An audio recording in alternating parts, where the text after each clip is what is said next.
Recently I posted a video about my Absolution of Inspiring Elementalist. Despite my warnings about it being difficult to replicate my items, I had a number of people commenting and reaching out in-game about how to craft certain things for the build. The most frequent question was about how I crafted my shield. I left a comment with specific instructions, but I've since learned that there's a better way, and I believe a video with some images might be the best way for me to communicate it. Apologies to anyone who's already used currency to craft the shield the way that I initially recommended, but only this morning did I stop being lazy and finally read the updated Recombinator guide that was posted to Reddit over a week ago. Shout out to Reddit user Butsicles for posting the guide, and to the people on the Prohibited Library Discord and everyone else involved in gathering data. I recommend that everyone watching this video read the guide, which I will link in the description. It's not a quick read. It's densely packed with information, but it is succinct and not verbose. It even has a bunch of example crafts in the form of screenshots and links to videos, which I found very helpful. I'm going to do my best to explain how to craft the suffixes on my shield, using what I learned in the Recombinator guide. I'm not going to get into all of the nuances contained in the guide, but I'll try to justify my steps. It's entirely possible that what I'm saying here isn't totally optimal, but I can confirm after using this method that it's much better than what I did for my own shield.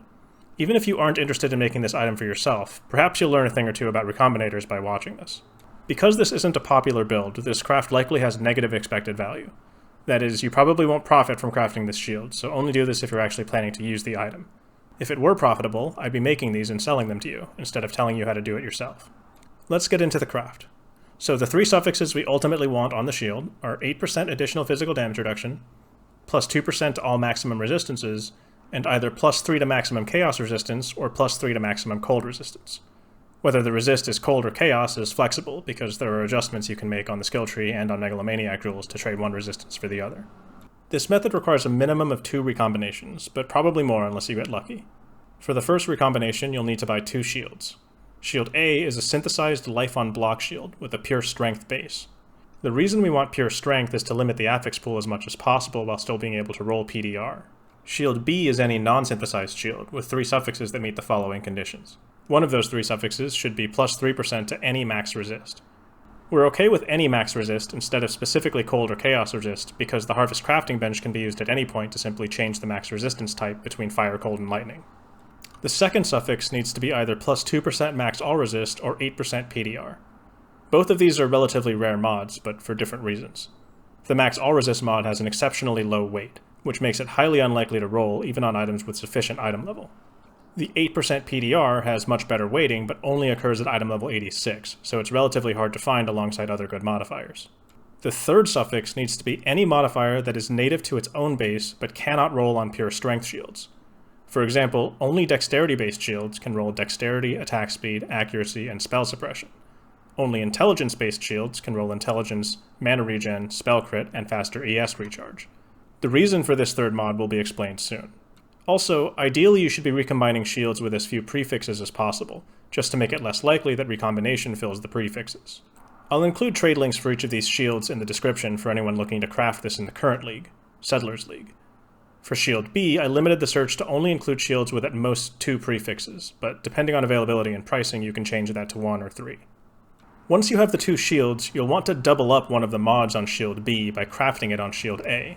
Because plus 2% all max resist can't be target crafted, and has a very low mod weight, it's difficult to double up on this mod. Also, because your synthesized shield is almost certainly not item level 86, you won't be able to roll 8% PDR on it.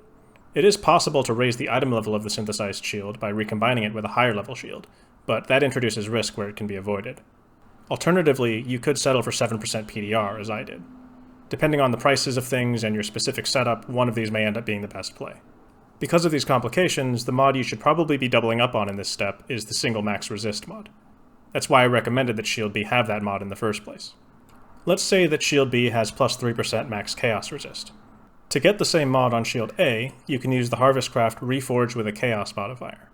Once you see it pop up, you'll need to annul any other suffixes off.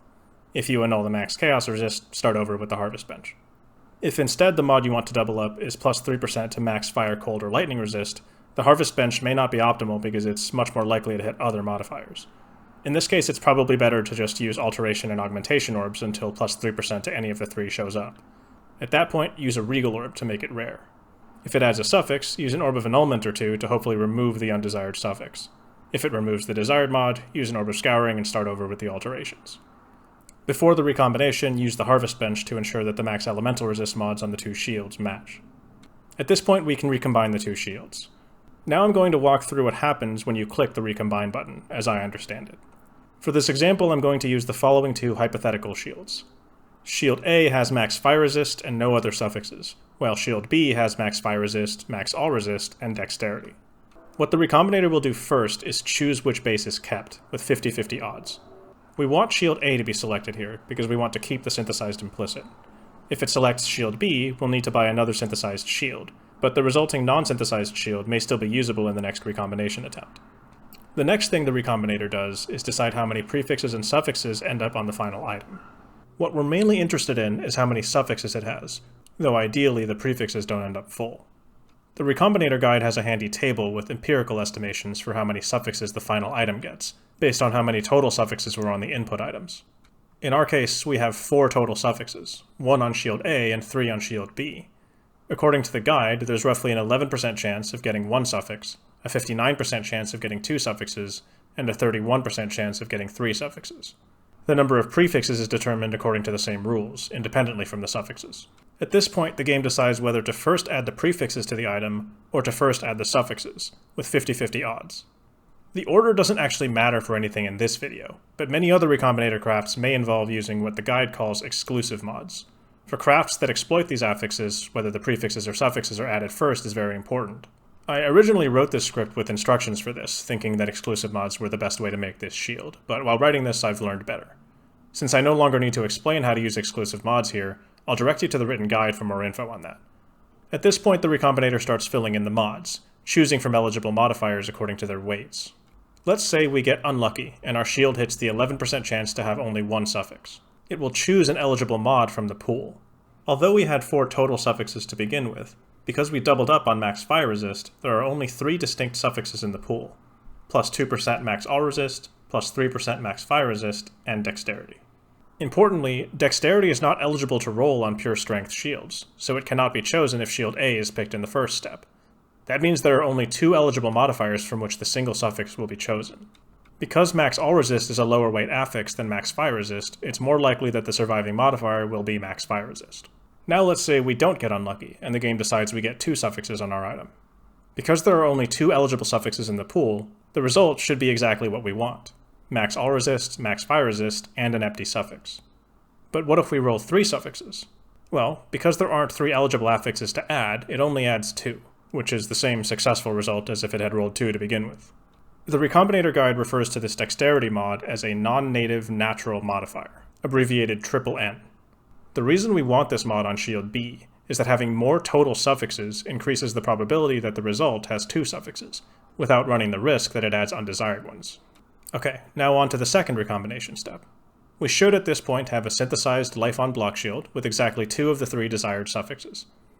I'll continue to use plus 2% max all resist and plus 3% max fire resist in my example, but if you're following along, yours may look different. My shield I will refer to as Shield C. The next step is to buy another non-synthesized shield, again with 3 suffixes. One of them should be whatever desired suffix is missing, which in this example is 8% PDR. Other than the desired suffix, the other 2 suffixes should both be non-native mods, which again are affixes that cannot natively roll on pure strength bases. In my example, I have a Shield D, with 8% PDR, spell suppression, and mana regen. I'm also including trade links for Shield D, once again limiting the search to shields with at most 2 prefixes to reduce the likelihood of having to remove a prefix later. Change this as necessary. If you somehow aren't able to find an affordable Shield D with 2 non-native mods, you can try to find a shield with only 1 non-native mod and an open suffix, then use a Conqueror's Exalted Orb to put on a 3rd suffix. All influenced affixes are non-native on bases without a matching influence type, and since the synthesized shield has no influence, the Conqueror mod cannot transfer to it. Before we recombine these shields, you should know that depending on what prefixes the shields have, the result may end up with 3 prefixes. Full prefixes are generally undesirable, because we want to be able to recraft the prefixes without having to risk using an Orb of Annulment to remove one first. If you don't want to take any chances, you can try to ensure that there are at most 2 total prefixes on shields C and D before the recombination. You can do this by crafting suffixes cannot be changed, and using an Orb of Scouring to remove all prefixes from one or both of the shields. In the case of Shield D, you can use a wild Bristle Matron beast at the Blood Altar in the Menagerie to craft a random metacrafting mod. Because the item has full suffixes, and the only meta mod that isn't a suffix is suffixes cannot be changed, this will guarantee that mod for a cheaper price than the crafting bench in your hideout. Now for the actual Recombinator step. Again, there's a 50% chance that the synthesized base is selected for the result. If it hits the wrong base, the result can probably still be reused somehow in another recombination. Let's say we win the coin flip and keep our synthesized base. Per the guide, with 5 total suffixes on shields C and D, there's a 43% chance of the result having 2 suffixes, and a 57% chance of it having 3 suffixes. If it rolls 3 suffixes, since there are only 3 eligible suffixes to choose from, it should select max all resist, max fire resist, and PDR.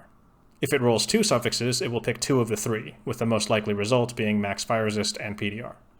If I'm understanding things correctly, then the first recombination has a 45% chance of success, and the second one a 28% chance. That means it ought to take a total of 7 or 8 total recombinations on average to finish the suffixes.